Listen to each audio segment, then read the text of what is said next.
was going to do a workshop as well, and then we'll have just hanging out and eating hot dogs or something as a way to get the month started. Okay. So, and then there's lots of other cool stuff. We're having a Publishers Day in the middle of the month with River Rocks Press with Jen Haig, Bob Stanley, and Random Lane, and then a bunch of people from 16 Rivers Press are coming up. So, should be a nice day. It'll be, kind of a book fair / random panel discussions and pop-up readings, and then a bigger reading in the evening for whoever wants to participate because there'll be a lot of poets here too, because of the poets who are published by those publishers. And then some other fun stuff. The Soft Offs are going to come and do a concert for us again. Yeah, it's going to be a good month. A lot of stuff still being worked out, but it should be fun. And then, the one component of the conference will be that and I need to reach out to some people because I don't know if everybody can do it. But what we have planned right now is that on the 25th of April, if you follow the newsletter or anything, you know that part of our focus for our 45th year of the Poetry Center has been kind of honoring people who have come and gone. People who were there at the beginning, who were our advisors and inspirers and teachers and sometimes board members and people who bailed us out when we were in a jam or whatever it was. And some who were older, some not necessarily, some in fact who were younger, but are no longer with us in any case, but contributed, a great deal to the whole. So we'll do Friday night, the 25th. We're having a memorial reading. It won't be everybody. It's a lot of people. It's 120 some people when you tally it all up. Yeah, it's a lot. And but we'll have a good representative group of those people read, and their poems read by people who are still here. So it'll be I think celebratory rather than somber night, but we just want to make a big noise for them and thank them. Okay, so Murray Thomas is going to start tonight. Yeah, Indran will come up after that. Says here, in 2018, Southern California poet Murray Thomas moved back to upstate New York to care for his aging parents, both of whom suffered from dementia. His recent book, Living the Sundown, is based on his blog posts from that time.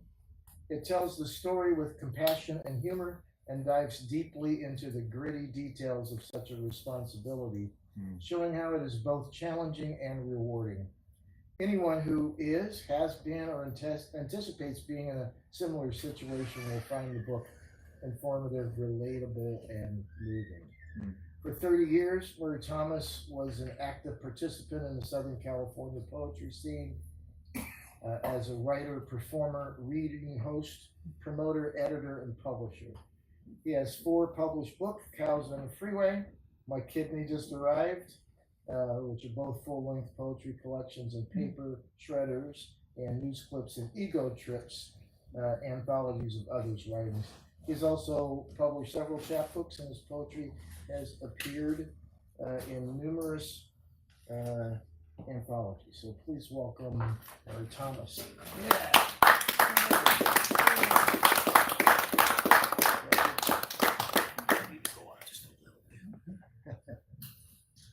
Thanks, Murray.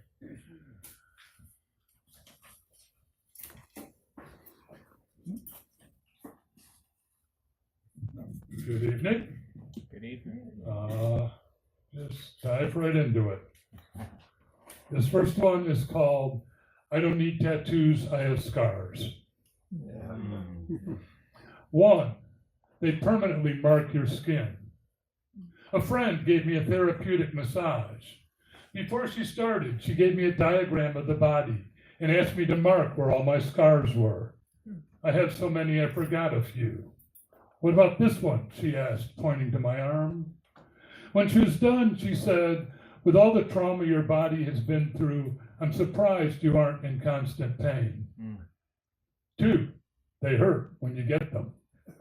I was extremely hungover the day I trained the new cook how to cut steaks. I placed a hunk of meat on the cutting board, took out my knife. The first thing you do, I instructed, is cut like this, and sliced open my hand. Well, I amended, not exactly like that. 3, the best ones have great stories behind them. They finally caught the guy who ran me down and left me in a snowbank with a broken leg when he got divorced. It was an ugly divorce. Ooh, said his soon-to-be ex-wife, do I have some dirt on you? 4, they fade with time. I can barely find that knife mark on my hand now. The settlement money was spent long ago. I told my friend, it helps to tell the stories. And a few about some of those scars I have. This first one actually is right there. The poem is called Skin Cancer. I'd rather die on the beach than on the freeway. Rather have the sun eat holes in my skin than have the smog eat holes out of my lungs. Rather die from drinking beer than die at Pepsi. Yeah. Rather die on drugs than at work. Rather die from secondhand smoke at a party than stray bullets at a drive-by. Rather die from high cholesterol than industrial waste. Rather die from eating tainted fish tacos in Baja than tainted burgers at Jack in the Box.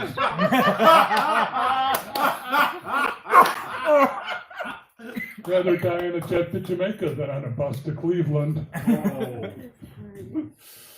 If I die in the sand, I hope I'm killing a sunny day and not killing Palestinians. If I die at my desk, I'd rather be writing poetry than doing my taxes. If I die in my bed, I hope I'm not alone. I would rather die from something that I love than from something that I hate. Yeah.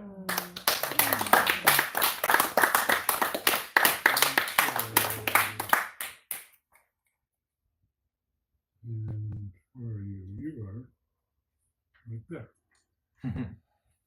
The greatest thing I ever felt was pain.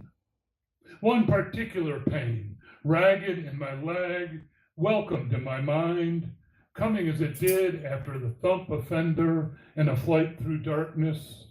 Inward I called Roger, I'm coming to join you.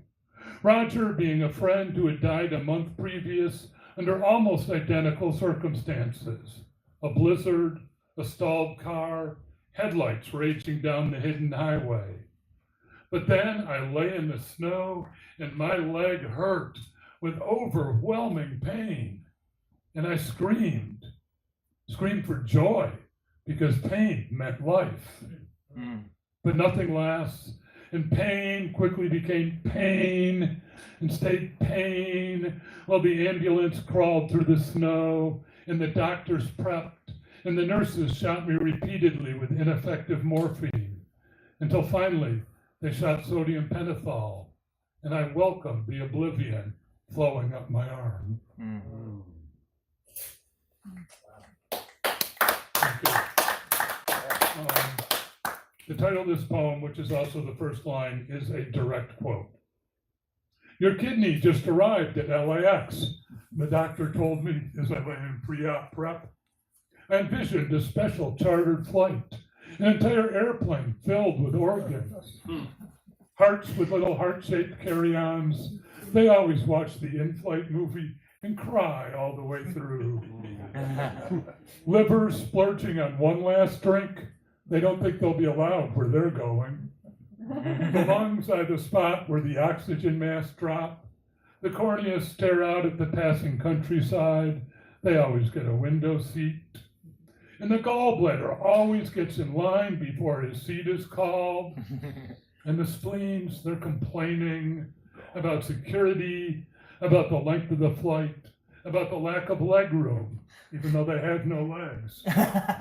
And there's my kidney, Probably reading a book to pass the time, something classic, As I Lay Dying, or Great Expectations, or The Stranger. All of them wondering about the journey ahead, about the new home, about their new life.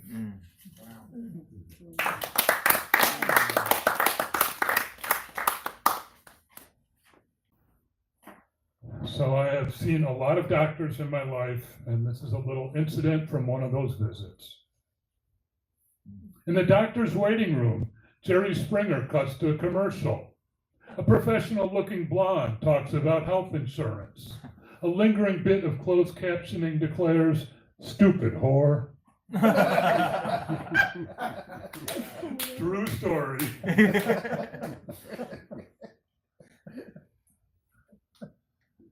Okay. Get a little serious now. So, this is my new book, Living the Sundown, as he said, about taking care of my parents. And it's mostly prose, so I'm going to read some prose, but also there's poetry in it too. So, yeah, whatever. Okay. In the summer of 2017, I visited my family in Naples, New York, where my parents lived. My sister already lived nearby. My brother came with his wife and children from Ann Arbor. Although the visit was primarily for family and fun, my brother, sister, and I also wanted to assess our parents' health and living situation. There were clearly problems, revealed by the frozen vegetables. My father was a brilliant man. He worked for 30 years as a physicist at Eastman Kodak, and then went into business making travel movies with my mother. He did extensive research into our family history. He could name every species of bird at the feeder. And now he was most fascinated by the variety of frozen vegetables at the local supermarket. See, they have California mix and stir-fry medley and winter blend, he explained, pulling the various packages out of our freezer. It's really amazing. Our mother already had ongoing health and memory issues. Although her health continued to decline, her mental issues seemed to have plateaued. Still, we had been counting on my father to take care of her. Now, it was obvious he couldn't, or soon wouldn't be able to. One of us would have to move in with them. And that was me. Part of the reason I chose to is actually referred to in some of those poems I read, that after having almost died in an auto accident, and then some 15 years later, getting a kidney transplant, I figured I had had 2 second chances at life. So on this one, I should do something serious with it. Which was, take care of the people who would take care of me. So there are a few poems in the book, and among them there are a lot of haiku. And I realized that if I took selected haiku and read them all together, it becomes like the Reader's Digest condensed version of the book. So, my mother reads through warning signs of Alzheimer's one more time. Hospital courtyard, reflections in warped windows, dementia patients. Yellow newspaper, half-finished Sudoku, frozen lake. Sitting on a screened-in porch with aging parents, each watching our own sunsets. Even the declining sunlight creates autumn brilliance. Yesterday, glowing gold and neon pink orange. Today, leaves all blown away.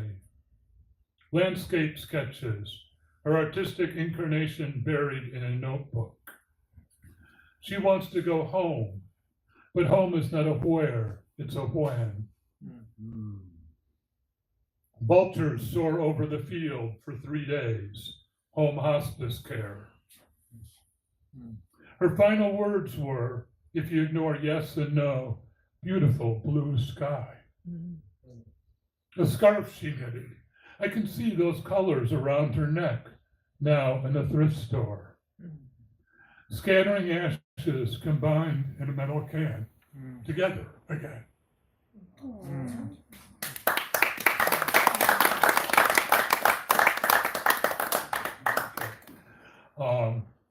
This next poem is, I'm gonna need my glasses for this, I think I have time. It is a pantoum to a degree. I don't know how many of you know what a pantoum is. Yeah, a few. It's a particular form poem involving repeated lines. When I was writing it, it told me it was a pantoum. And I said, no, you're not. I don't write form poems. You're not a pantoum. I said, yes, I am. Yes, I am. Try it. Just try it and you'll see. So it didn't come out a perfect pantoum, but anyway. It's called The Day. The day his doctor told my father he shouldn't drive anymore, there were suddenly so many errands to run. I ran into the mailbox and delivered his newspaper late. There were so many errands to run. The snow piled deep in the driveway, and the snowplow was late. The mail never came. The snow piled high against the walls. My mother argued with her caregiver and then read the same letter over and over. The turkeys ran wild in the yard. My mother argued with her caregiver because she said she didn't need a caregiver. Later, they watched the turkeys run wild and the starlings battle at the bird feeder. My mother said she didn't need her walker. My father, mystified by the remote, missed his favorite show. The bird feeder became a TV. My mother almost fell down. My father was mystified that he couldn't drive anymore. I fell asleep and drove my car into a ditch. And a couple of incidents. Obviously, caring for people with dementia is a challenge, and these are some of the challenges that came up. April 4th, 2019. I came home from a dentist appointment, and my father greeted me with one word: disaster. The lid to the soup pot had exploded. There's a mound of broken glass on the stove. He said it had been on the pot while he heated the soup and had leapt up in the air and shattered. Yeah, that seemed unlikely. It looked like he had turned the wrong burner on. We had a glass top stove, so it could be difficult to tell which burner was on. He then set that lid on that burner while he worked on the soup. When the soup didn't heat up, he cranked the burner higher until the lid exploded. Even though there didn't appear to be any glass in the soup, we tossed it and started again. He seemed more upset about tossing his creation than the broken lid. This wasn't the only incident of this sort. One morning I found him sitting at the table staring at a charred container of cream cheese. He'd apparently put it in the toaster oven instead of his bagel. There was a fire, he flatly stated. That's when I knew he wasn't allowed to drive the stove anymore either.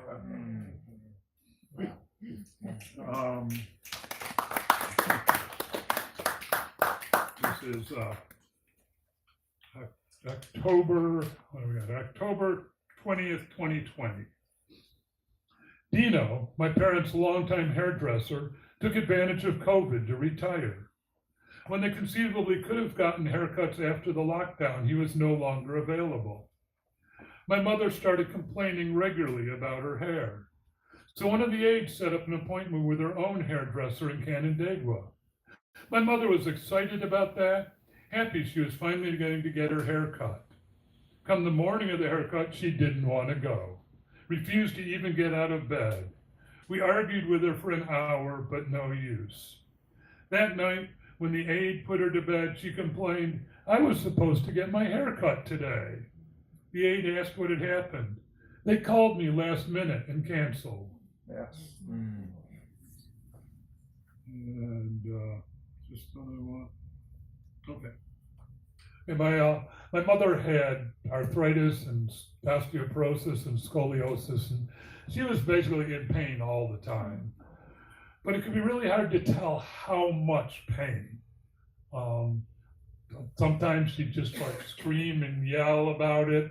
But then other times, like at the doctor's office, she would say, "Oh, just a little bit of discomfort." So this is one of those days, July 22nd, 2018. My mother was in pain, in a bad mood all day, kept complaining about weakness and being tired, constantly asked for help, but got upset when it wasn't instantly offered, even when she was unclear on what she wanted.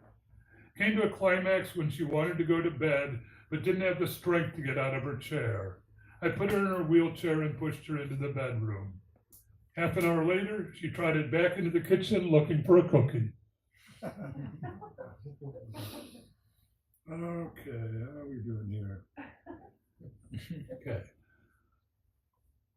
This one's called Waiting Room.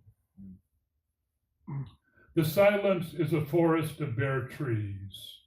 A gray sky hovers near the ceiling. Through the glass, snow covers the car, the deck, the hillside. Or is that just a memory? There are no children playing in it, only photographs. A couple skiing, the hunt for a Christmas tree, 6-foot drifts from a blizzard. There are so many photographs. Photo albums dominate the bookshelves, filled with people I no longer recognize. The ghosts of those still present sit with me. We wait for the bodies to arrive.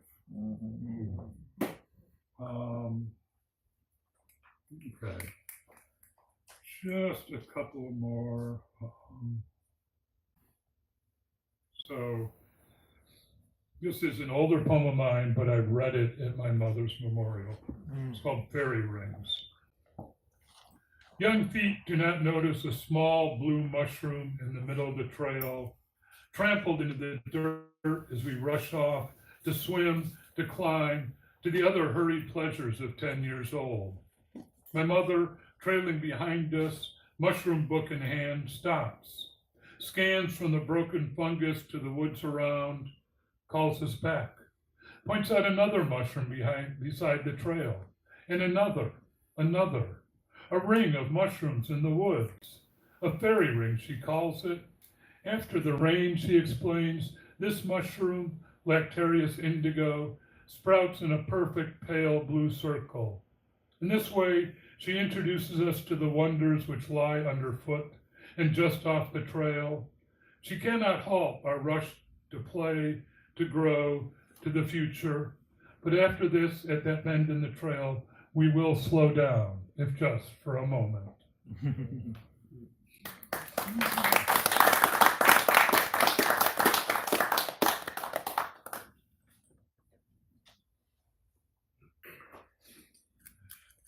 Okay, and then this is one that I read at my father's memorial.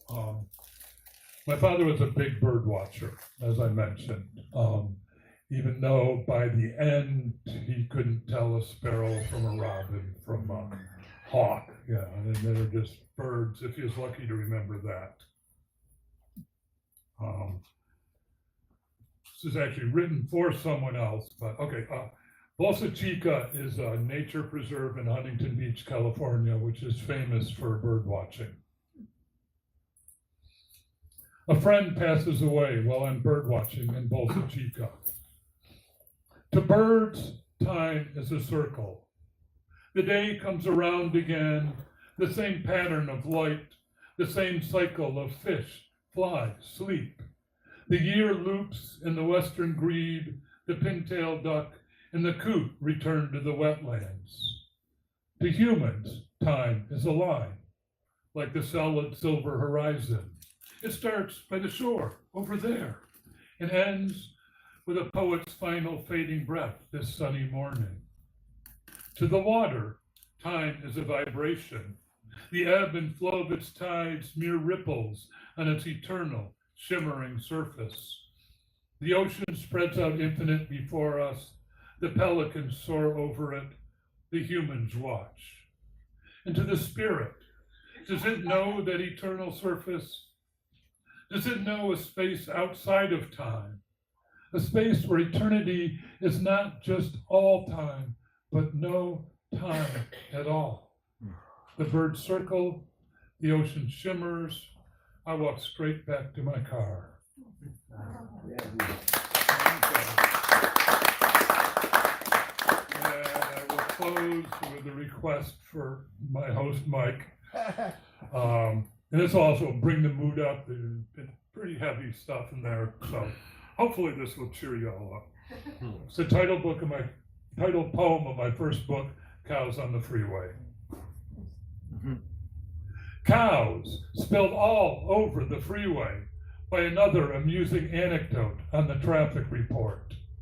Cows standing dazed, the carcasses of their traveling companions scattered around them, hitting at something they can't understand, but obviously important. While more things they can't understand zip by, too fast to catch or even focus on, but again, obviously important. And these cows know there is something they must do right now. But they sure as hell don't know what it could be. I can't tell you how often I feel like a cow on a freeway. Thank you.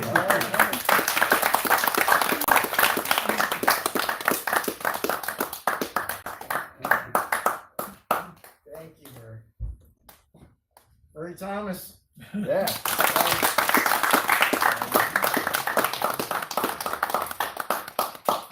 Where to after this? AWP in LA. Oh, you both had a day. Okay. Yeah. By the way, Derek Brown says hello. No. Derek's Okay. coming at the beginning of May. Oh, okay. Cool. Yeah.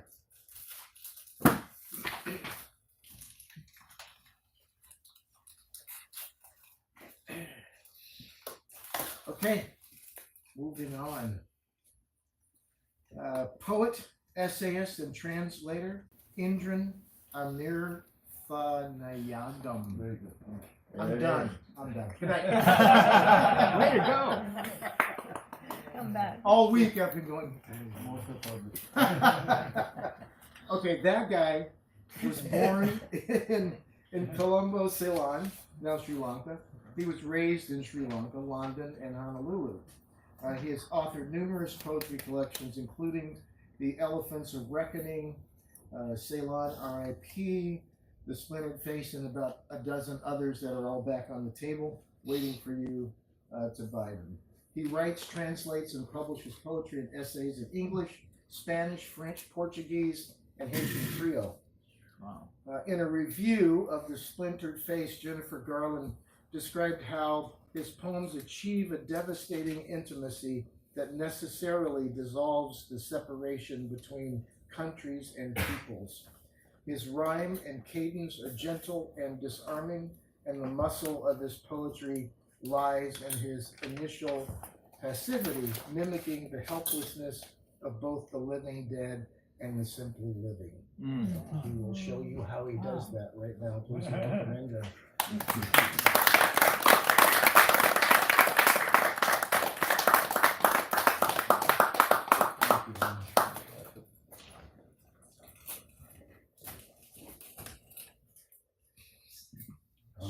Talking about books on sale, I have 3 water-blessed books over here at a special price. I'm yes, from Ceylon. I like to say Ceylon no longer exists, now known as Sri Lanka. I grew up there, and then yes, I mentioned London, and then I got to Honolulu, and that's where I became a poet really in high school. At Puno School. I'm going to begin with a new poem, just to give. I worked for 30 years as a diplomat in the United States. And you know, it's the only country that I know of that allows a first-generation migrant to represent it abroad. It's ironic, isn't it? It's hard to imagine, given the current situation, that this is, for the moment, it's still true. I don't know whether that will change as well. Driving back, and this poem comes from a memory of Côte d'Ivoire, Ivory Coast, where I served, where there's the epigraph in French goes, Je te demande la route, et tu me réponds, je te donne la moitié. Drive on, friend, you have the road, but only half of it. I want you to return. That was 25 years ago. Imagine. So many lives, poems, children, friendships. I gave you that road, but only half. And still, and still, and still, you have not come back. Was my wish a fiction, a tall tale, a wish in a bottle? Why do you carry all the talismans still? Balaphon, royal, wicker chair, stick figures from Man? Why do you carry the memory of that dance at the end of the last Café Littéraire? Swirl in a club, high life. Where are the cocks and hens, the mongoose, the snake? Where is your friend? Gone to the village, gone to stay. Where can you find him now, away from microphones, computer, book? Where are you now in mind and heart? Are you still a boy from the island in the water at Grand Bassam? Are you drinking wine, eating achake and poisson braisé? Are you still a poet, maker of myths and of paradise found? Thank you. I'd like to read one more new poem. It's called My Ring. The word was ripe on the vine last night, and the promises rang true. I have stopped drinking wine and scotch, and I'm crying foul before added sugar and salt. And I walk off a few decades and miles every week, and my love sweet and sure, it will not walk off with the moon or gaze on distant ball of gas. I'm no longer starstruck. I eat oxygen and herbs, tomatoes and grass. I will not give the suitors a chance. I'm here, my sails spotted in the harbor. Just a little longer, dear, before I walk through the gate and put on your shawl. I bring you one as well, made of every adventure, every jailing, every poem written on the high and low sea. No more wayfaring now, just these words, my ring, my bond.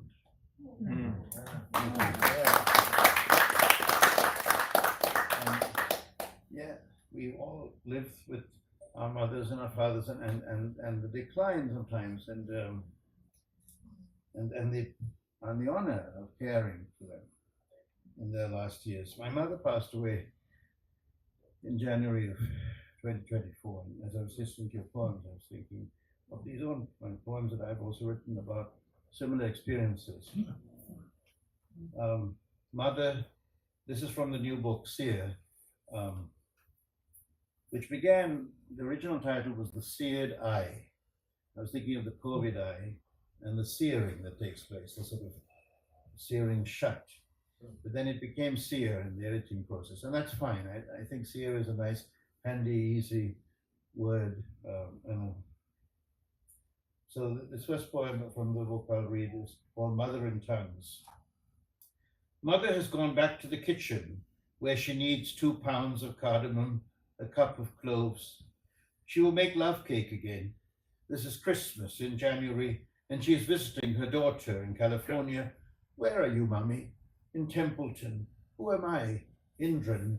On Tuesday evening, her body burning, she began to speak in tongues to invoke the Holy Spirit. Tak-la-ta, tak-la-ta, tai-ta-ta, tai-ta-ta. We called 911. Ambulance and paramedics came, along with 2 fire trucks. I've become expert in friendships between these groups of first responders in America, where more elements give security, jack up costs. In America, where we move to live, then die. America, tak-la-ta, tak-la-ta, tai-ta-ta, tai-ta-ta. Bleeding.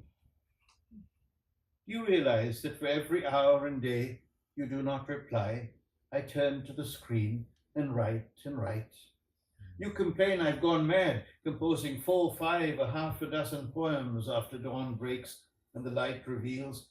But what tower are you building in the desert, away from the prying eyes of everybody, except those of God, who wanders about with his measuring tape, assessing your progress against that last attempt which unleashed all the languages?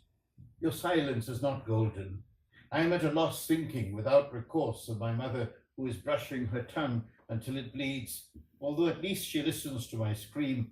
Exercise, read, engage your mind. You and I, mother, will beat this amnesia.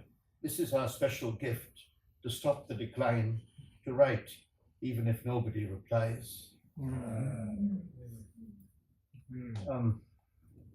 This book is I'm very proud of this book. I mean, I'm proud of all of my children, right? But I have 2 children, biological, and 25 books. It was a kind of extreme, and it is a kind of extreme weather event. This current pandemic we're living through now in this country is a kind of extreme event, isn't it? And we need shelters, and we need to go out and fight the storm as well. In the eye. The pandemic is an extreme weather event. Its eye hangs indefinitely over our lands, cultures, economies of scale. It offers no alternative but to huddle in cul-de-sacs, bomb shelters, behind hard lines, and grin if we can, sheltering in place, exhibiting the contradictory state of burning patience. Meanwhile, governments have masks, gloves, and ventilators, but not enough. Flagship factories commissioned to fill the need, to run 24/7 as we stay put 24/7, except to find food and medicine, to exercise, watch laptops, speak, write, share our dreams, fears, memories, as we recall those outside, in flimsy tents, walking streets without a manger open. Shall we open our doors, donate to NGOs, write to our representatives to assuage any guilt? And for those striding to emergency rooms in white coats, soldiers in uniform, on front lines fighting for us at home, we light candles, pray that they will return alive.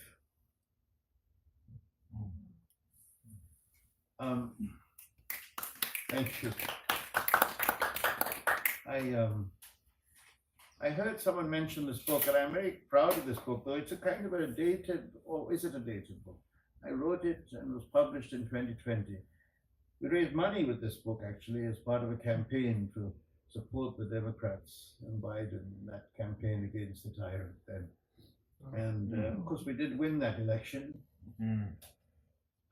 But the tyrant has come back, full force, so we'll need to win again.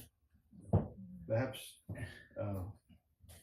but along with the poems in this book that are quote-unquote political poems, there are also poems, again, born in the same pandemic which we were living through in 2020. And this poem, also about my mother, it's called Late Night Olive Oil. Let us put the letters and fears and boiling emotions on the page. Mummy, why did you go to the kitchen stealthily, without a word to your sleeping son, without your walker, to find the large bottle of olive oil, to pour it on the table and floor, to fill a small vessel which you meant to carry back to your room, as if nobody would notice until you called my name, because you could not negotiate the rest of the way, from dining table to bedroom, vessel in hand, without cane or walker. I write to atone for my flailing words, saying never, never, never again. The kitchen is prohibited. Your mania for oil in the hair is prohibited.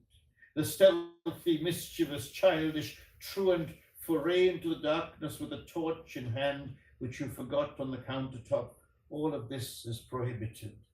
Your losing memory and control are prohibited. These words are prohibited. Decline and death are prohibited. Thank you.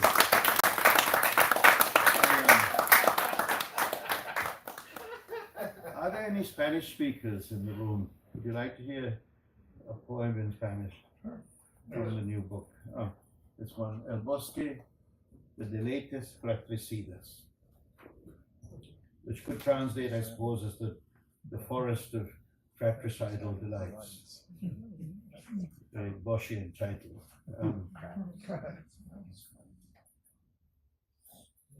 La última fiesta, the last party. No hay otra opción, querido. Se ha ido. Acepta su partida y concéntrate en los seres amados que se quedan contigo en este planeta tan grande que abarca un sinfín de lenguas y de especies que a la vez están todas en vías de extinción. No hay nada nuevo en mi observación, pero nadie puede predecir el día de la muerte o del nacimiento, no con ciencia exacta.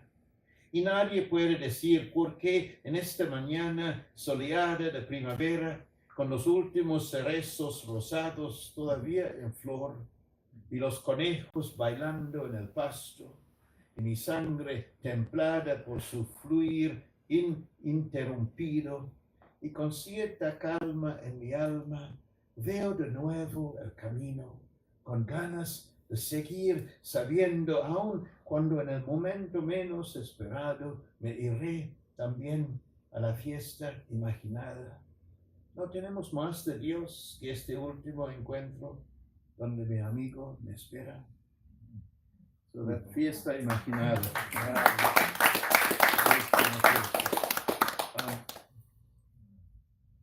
I've been writing also inspired by a runner, a muse in the form of a runner, and the speaker of the poem, The Walker. As you can see, I'm obsessed with walking 10,000 steps. Has been a sort of mantra, you know, for many people, but for me also for years. And so this book, which carries a cover done by my daughter Lola, who is actually studying to be a filmmaker now. She's just started the studies in Buenos Aires. So I think of her and my son, who did the cover of the other books, including 10,000 Steps. Just the book begins with this little note. It's called Note to Book. Do not go against the need and desire to be one, to share ribs and thought, to explode all the received wisdom and write the almanac together as if for the first time. The runner runs in my blood, in my mind and heart, feeds from light and water, wind and fire, recites recipes for food I prepare, dreams I inhabit, books I choose to bring to term. The runner is a sign in the sky, a voice inside the skin, a phrase in a poem. The runner carries 2 X chromosomes to my X and Y, but is not opposed, shares the enterprise. I listen to her advice of when to plant, how to find balance and leap ahead, how to create perennials to assure the food supply while experimenting with new lines. You're running out of the mountain, across the bridge, into the park, running wrapped in a shawl, protecting passing walkers, birds, trees, clearing muddied thoughts, focusing on 10,000 steps, perfect pitch, running in my heart, beating in step, my mind composing these lines. Strider, keenness of feeling, desire to speak overwhelming as I search for the right form to express overflowing need, to banish sleep, wake up running, dancing, to Graceland, Aqualung, Lola, Yellow Submarine, and to you on the trail, sauntering in my sleep, then trilling and morning, bird song, sporting rabbit ears keen for the almost silent step of the photographer before dashing off into the brush, fawning deer surprised by the spring, drinking, woodpecker even stopping its relentless eating just for a minute as you run by, as you run this poem into a state of atonement, of salvation, of bliss at the miracle of life, popping out from the dark, tangled interstices of memory, of melancholy, where my heart had foundered until you whistle by, striding. Thank you. The line is melancholy, not memory and melancholy. God walking.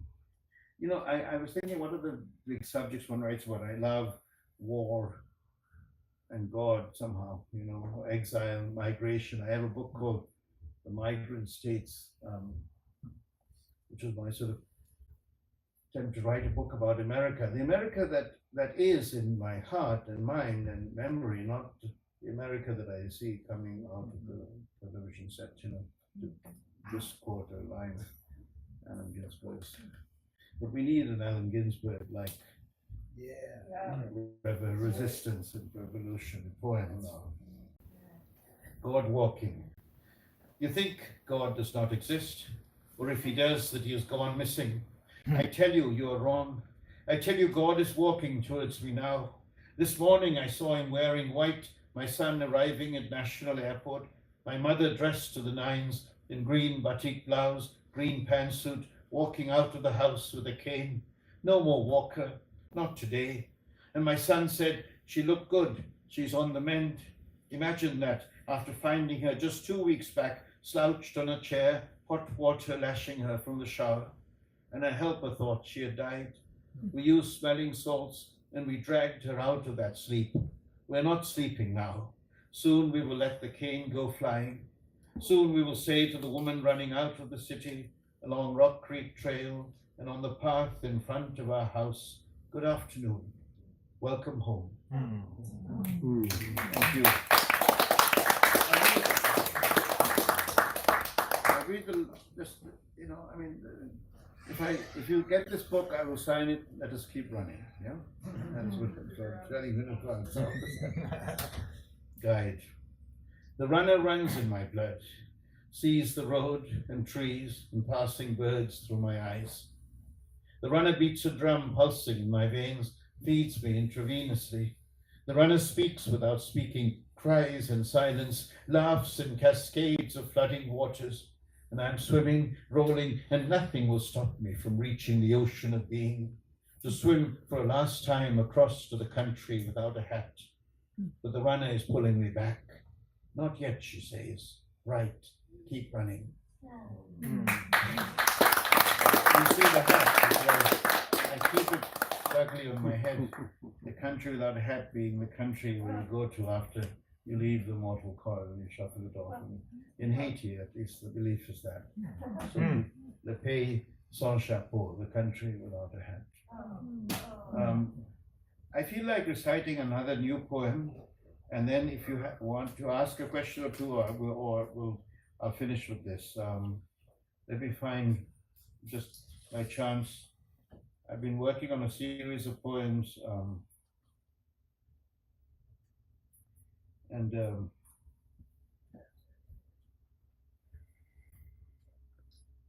though actually, let me find one in English.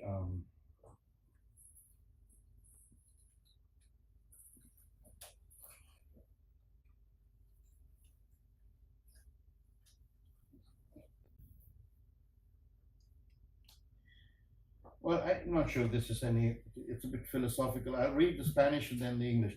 The Spanish goes like this. La verdad. No hay verdad que la mera verdad. El dicho desnudo, palabra sincera. Sí, no vamos a estar siempre como queremos el uno para el otro. Aceptémoslo y seguimos sacando el último pedazo de carne del fruto y guardando su semilla para secarlo y meterlo en la tierra, porque todo nuestro vuelve y formamos parte de un círculo con todos los seres vivos, plantas, insectos, mamíferos. No somos el único mamífero en la tierra y no vamos a suicidarnos si el poema nos puede ayudar a nombrar la verdad de la vida. Truth.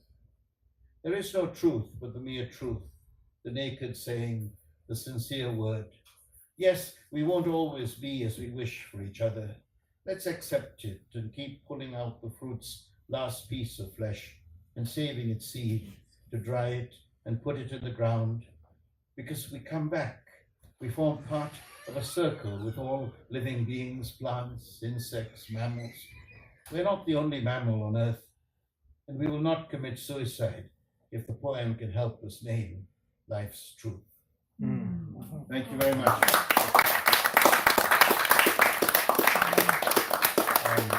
I live out in Rockville, Maryland, and I edit a press. We publish at Beltway Editions, which we wanted to publish William O'Daly's book, The New Gods, and we've just come out with Mervyn Taylor's Getting Through New and Selected Poems here. Look for us, beltwayeditions.com.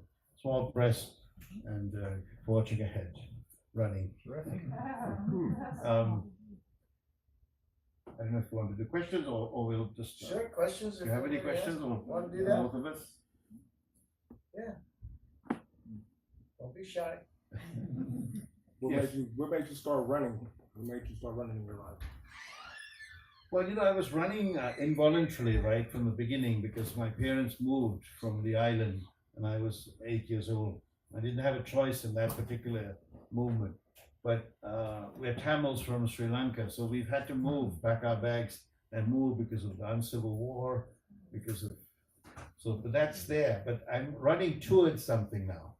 I'm not running away from anything anymore. And that's a good feeling to have. And the paradise lost, we all have paradises lost. But the paradise regained is what I'm looking at. And all the paradise discovered, as if for the first time. So in that sense, I'm a new bird in America, and I feel blessed by that, looking ahead. Thank you. Despite the pandemic, whatever the causes, we're looking ahead. Thank you. What made you in your life decide to start writing your feelings to paper?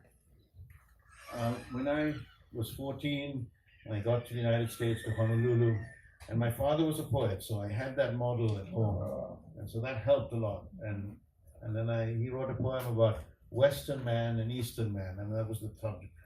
I sort of took that idea and just wrote my own version of that poem, and then kept going from there. And then I was very lucky because he introduced me to various poet friends of his, and then when I was about 17, we went to the airport in Honolulu to pick up Allen Ginsberg, who was a friend of his, and Allen came for a conference, and so I just takes a village.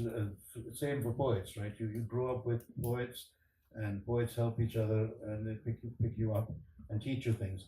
Alan's first lesson to me was cut half the first draft out. I don't know if he followed that instruction. That's a big chunk of words to be removed. Half the first draft out. And I kept going. But writing feelings and I think all poems are a kind of autobiography. I'm not ashamed to say that, and I'm not worried about that. So yes, you can find the biography in the poems, but there are creations. I mean, like Pessoa created all these voices, and he wrote to these different voices. Each poem is not quite telling it straight, right? And you tell it slant, as Emily Dickinson wrote us, right? So we're telling it slant, but we're telling our truth, and telling it with feelings. I'm not worrying about that. I don't mind poems about friends and poems for birthdays, and it's about community building. Poetry for me, and community building is the root of the word politics. Polis is the matters of the community. That's why 10,000 Steps Against the Tide is a political book. But it's not a book of jargon. It's a book of poems, and ironically, it has a shelf life. Because of what's going on in this country. And I've been representing this country before. And I had trouble representing it during the first Iraq War, for example, or the second Iraq War. I forget which one it was that brought us the apocryphal mobile nuclear devices that of course did not exist, that were a pretext for going in. Thank you for your comments. Thank you.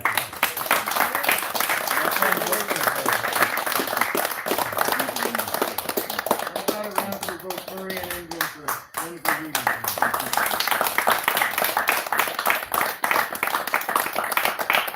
So we take a break. Book table there. You can buy books. Hey, you guys have alternates to money? I mean, cash or checks or anything? No. You do? PayPal or PayPal, Venmo. Okay. A couple people asked, so. Yeah. Now we know.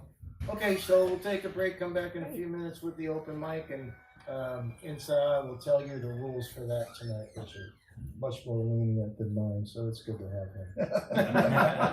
him. Thank you both. Thank you. Back in a few.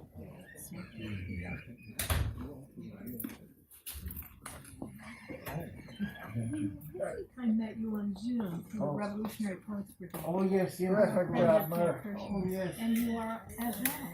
yes. I remember him. Do you know Jack Hershey? I don't, never met him personally, but yeah. I know. Yeah. Yeah. And I was but- just in San Francisco with Ivan Arguelles, Marila guy. Ivan Arguelles republished it, but he passed away. The Jack was important to this book here. I used to could send feel him that. those poems. I'd Yeah. send him Yeah. Well, it came to me slowly that I hadn't seen you on Zoom. it. Okay. But I'm seeing Sarah Menifee this week. Oh, yeah, okay. Please give her my. I will. Well, I think I want to get this. Okay. Which one is it? The Runner's Home. Oh, the Runners Almanac. Yeah. Okay. Well, these are the ones that got slightly watered down. So if you want one of those, I don't care. Whatever you think is best. All right. Let me just.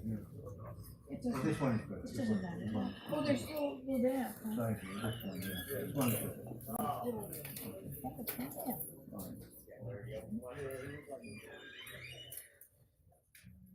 I signed it too. Sure. Well, yeah. I think. That would be great. But to who should I It's kind of sign? up to you. I'll just sign my name. That sounds wonderful. Thank you. Great. Thanks. And so that you just give me whatever you want. Shall I put it in your jar? Oh, yeah, okay, if you like. Sure. I mean, I'll put it. Or you can just give it to me, it's fine, it's fine. Okay, I'll give you change. Okay, yeah. Sorry, hi. Hi, dedicated to Helen Kamala. That's really awesome. Yeah, back in the day. Yeah. How much do I? For this, what have you,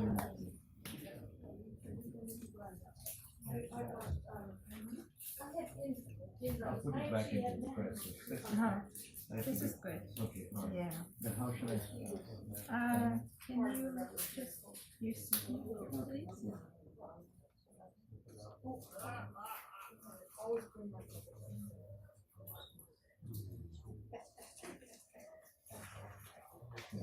Thank you so So much, much. thank you.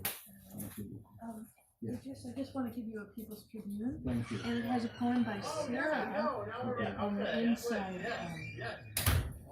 Okay. Anyway, it's on the I inside. think you gave me too much money, but you. I wanted to. I mean, I'm trying to find the Then take jar. another book or something. Oh, okay.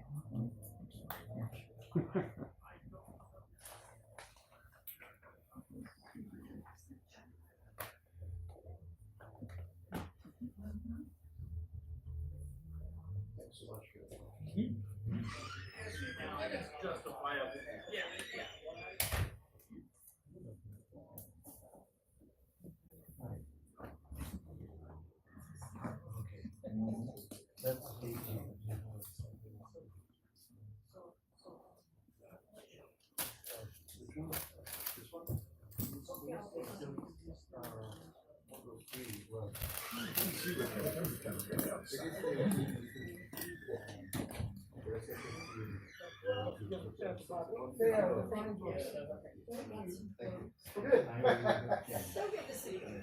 enjoyed. Thank you. Sorry about this.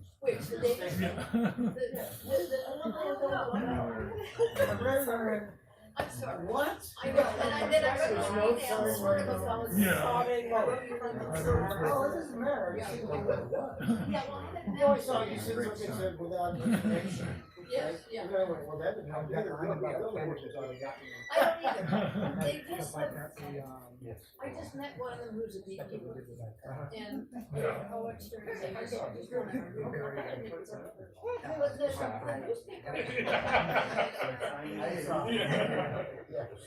Also, what about the other group? Yeah. Yes. The sort of performance. Thank you so much. Not the revolutionary. It's like a traveling.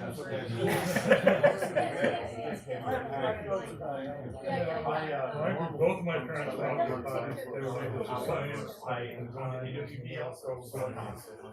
I would like that about it. Thank you so much.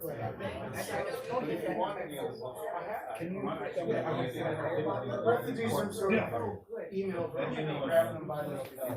Yeah, I think you're not. Okay. I believe. No, it's coming together. I am also. Okay. I was last year where I got them, you know. Thanks, man. Good schedule coming up. So we have.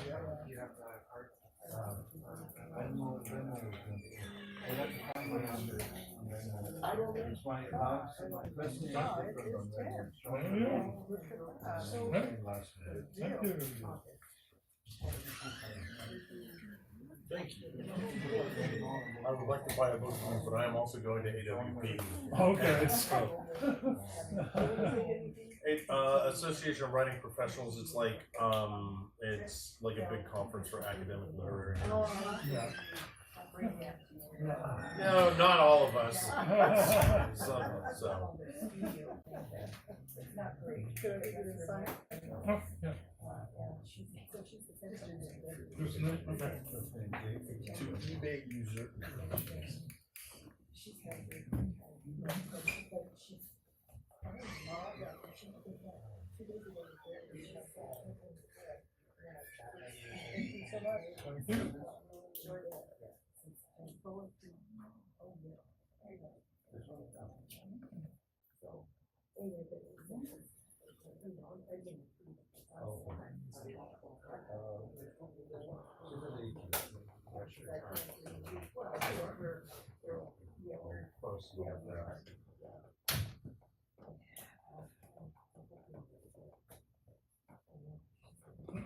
Excuse me.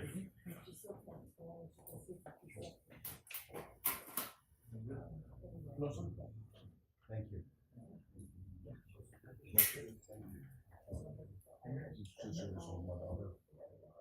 And I was going to answer before I go on to the conference. I'm on a train down to LA. I really love AWP? It's really bad tattoos with scars. Yeah, it's a big conference. It's like basically Comic-Con for academic. Association of Writing Professionals or something like that. Yeah.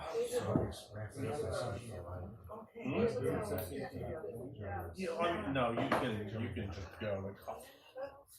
If you're not part of the association, it costs more to go to AWP than it costs to join a. So what you do is you pay for if you're going to go to AWP, you pay for a membership for a year. And then you get a significantly discounted. No, it's not hard. To do it that way. Does she need a home? So. No, actually, she's got like a collar that has a little thing. I mean, you're welcome to take her home and like figure out her call somebody tomorrow. But she's still here. I think we're on voucher for a conference. I got there. But you could have her for a night. I bet it's someone's around here though. San Yeah, Diego, it's probably an hour. hundreds of thousands of people. And I'm like there, and I'm like, okay, where are the people, guys? You promised me crowds, and they're like, what? And I was like, dude, I can take 5 No, it seconds just to has a walk front into street. somebody, like, nothing. I think Oh, so I was, that's big. I think thinking it's about just her. I Yeah. am having View my profile. progressive Here, 3-month I'll class scan that. in April. It's called Poetry for Genre Writers. And it's nice to get science fantasy writers. No. But there's going to be a lot of stuff that even if you're not like a fiction person, I break down for them how poetry works, my approach to poetry, other people's approach to poetry. poetry for like in fiction. Okay. There's character, Can I- do poetry for character building. Yeah, poetry no, for well, how do I building, help if I don't- creating, if I don't go know? from macro, like huge macro You level have a shot. building and just like little like small We'll move. through, and I use examples of I would- contemporary poets that Okay. either I like or I've studied with. Yes, and that's all online. And then we will be meeting. If you go to my website and go to classes, the dates of when the Zoom meetings are, they'll be on Thursdays that don't conflict with or poetry days. So since you're like, Yeah, thank you. yeah.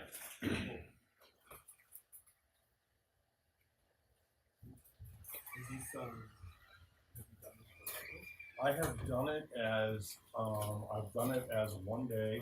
Okay. I've done it as like What do you got on 1 day those? for 4 hours, 1 day for 2 days, 8 hours, and I've done it as a Grill? 1 year in April. I did it on Saturdays. I do. 4 Saturdays. And so this is Okay. this is the longest. This is the longest part. And just to my horn. Just taught the 4 principles of engaging writing, which is largely fiction focused, but one of my students told me she got a contract of $1 million for one of the books she wrote for clients. Thank you, thank you. One of the people who took the very first poetry for genre writers workshop sold one of the poems and like sold it for money. So you know. And my ultimate brag is one of my students took both of my self-paced classes. Those were largely for fiction, but she has sold everything that she wrote in either of those classes. Not promising publication, but I have a pretty good track record. Sorry, I missed most of your reading. I really enjoyed it. Oh, thank you so much. Thank you. Are you going to be reading some books? Yeah, I think so. 2 I haven't heard yet. Oh, thank you very much. Thank you so much. Thank you, sir. Nice to meet you. Thank you. Thank you. I understand.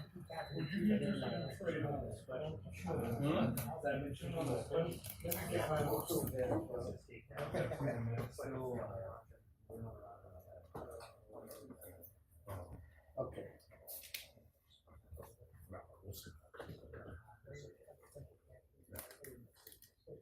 Do you have any particular book of mine? Well, I was just thinking, these two, since they Sir, have are you going similar down? themes going. Oh, but also in this one, this one also.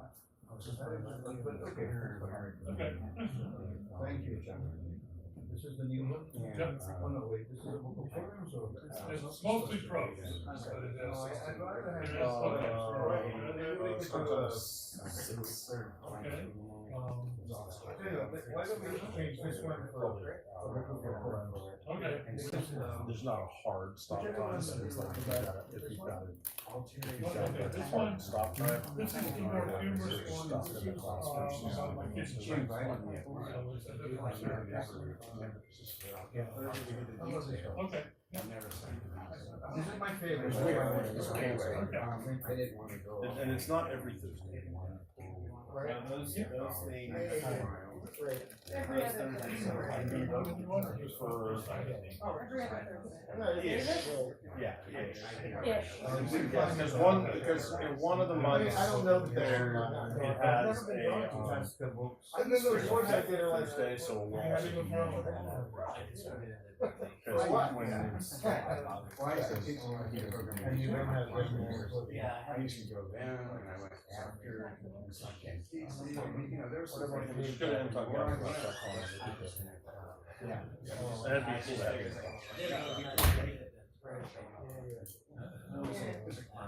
Well, but if you like to get it from, But I was doing That's good. special class. I usually like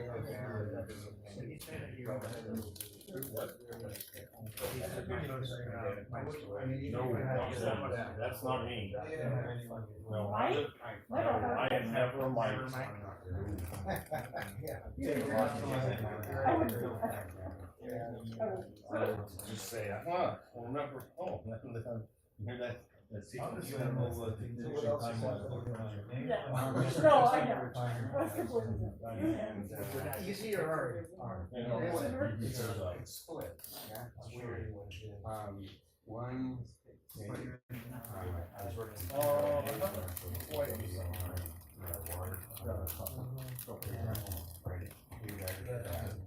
And it was one of my editors and graphic designers. And essentially, the entire department. So, and I was working 10-hour days year after year, and I was just like strung out. But, you know, I had a probation and states and just. Okay. She ended up in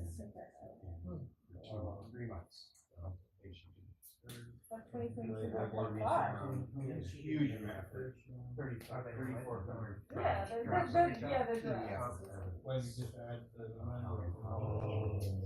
And so anyway, and I realized, I was one of the first readers, that's how I left it. And so it's taken a lot.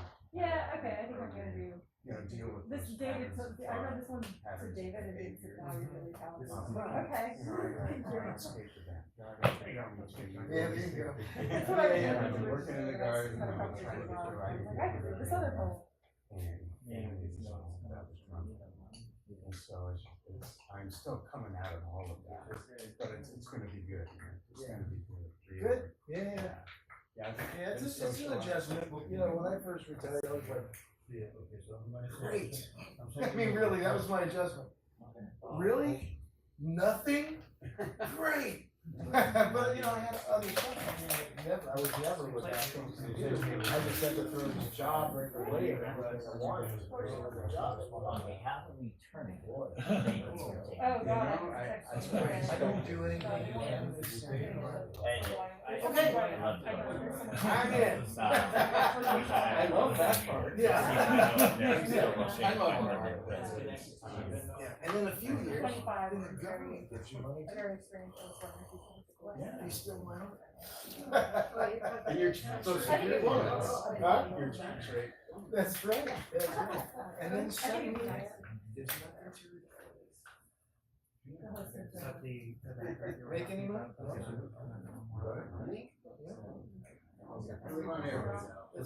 Yeah.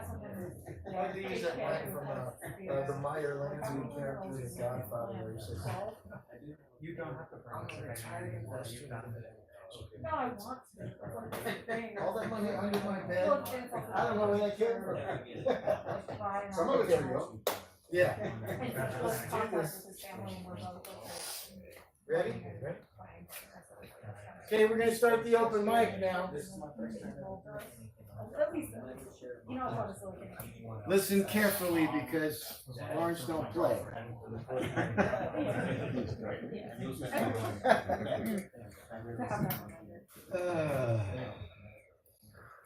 I don't play. Who know that is? I don't play. How y'all doing? Y'all doing all right? Yeah. Put your hands together for our feature presentation.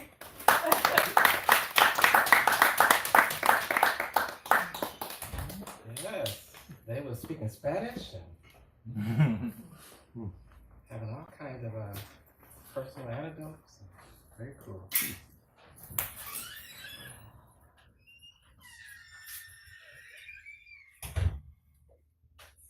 We're waiting on you, man. You tardy.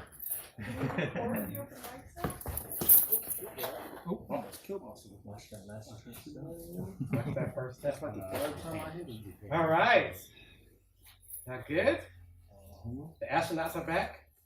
Butch and Sunny. That's good. They went up there for 8 days and then they stayed for 9 months. Sounds like Gilligan's Island. It was good tonight. It was. Way to go, Bowen.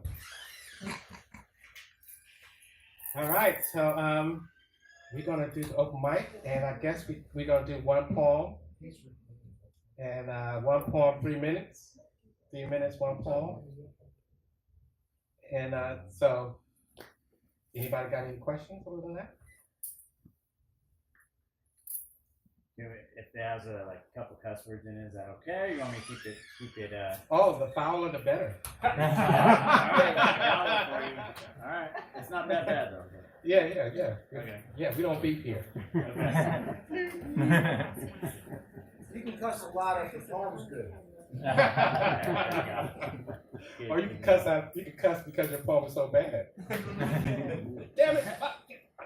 Put the audience My does poem that. sucks. All right. So the first poet that first I want to point you to the art that's on the wall. So who's the artist, Patrick? What? I mean, you got a mouthful of stuff. There's some art on the walls. Liz Backfire. Liz Ryder. Some people know as Liz Ryder. Okay. Liz Ryder? Some time with the art on the wall if you can, before you leave. It's some great stuff. I really like that one right there. So that's $700. So I can't afford that one. Not yet. Yeah, this is like $70 or something. I can swing that. Maybe. Kind of, on a good day. All right, so our first poet is the sacrificial poet. So the first poet that comes up sets the tone for the open mic list. And I hope William will blow us away. Put your hands together for William. All right. You will. Thank you, Lawrence. Appreciate that. I wanted to read in the open mic tonight to promote this anthology, Winter in America. When at the outcome of the 2024 election, Pauline Nelson and Katie Sarah Zale, put together this anthology after a national request for poems. And so the poems are in response to the election. I personally have found a solidarity here and community and even a bit of solace. The poem I'm going to read, Indran mentioned that at Beltway Editions, they published my book, The New Gods. This poem is from that book. They do beautiful work, I gotta say. And it was an honor. When I was in high school, I wrote an essay that essentially said that when two countries go to war, two or more, everybody loses. And the repercussions last for generations, destroy families, etc. And a year later, I was at UC Santa Barbara toward the very end of the Vietnam War, and there were I was watching from my dorm room the Bank of America burn, and I had won the Bank of America Social Science Award for Los Angeles upon graduation.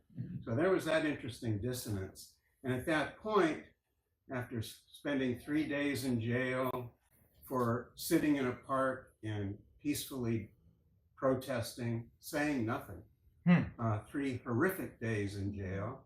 This is the Santa Barbara County Sheriff's, listening to the screams at night, getting kicked, scrubbing floors illegally. My political convictions solidified. The flag is burning. We, friend, are the body of the country, burning in the street. Eyes open against the sky, the child running, the mother on her knees, reaching for the soldier aiming, the village on fire, the shrapnel-littered ruins of the hanging gardens of Providence and Cheyenne, snow falling over the blistered arroyo in an ashen dance, the stars surrendering white over Pierre, the rain penetrating the prairie, the clothes and walls and pillows spattered crimson, the steeples congregating in a phosphorus sky, claiming God's bidding. We are the tombs of brothers and uncles who send our sons and daughters into battle, in the Senate and the woodshed, our ties smoldering like oil slicks, conviction flourishing like ivy, fueled by our breath. We are the flag and the heart from which it was sown. We are the dead who gather, burning in the child's mind, the hunger that congregates and cries out, never again. Thank you.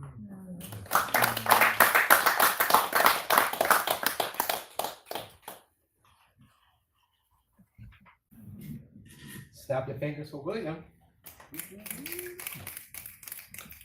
Eyes open against the sky. Nice. So, what age was that? Did you went to jail? I was 19. 19? Wow. Okay.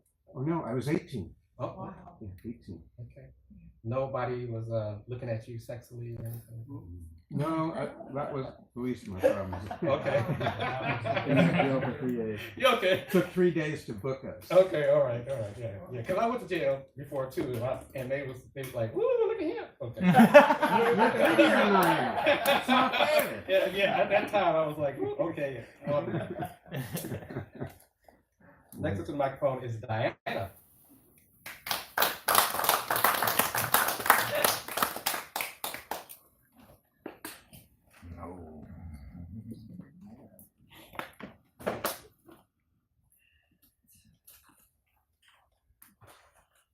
Hi everybody.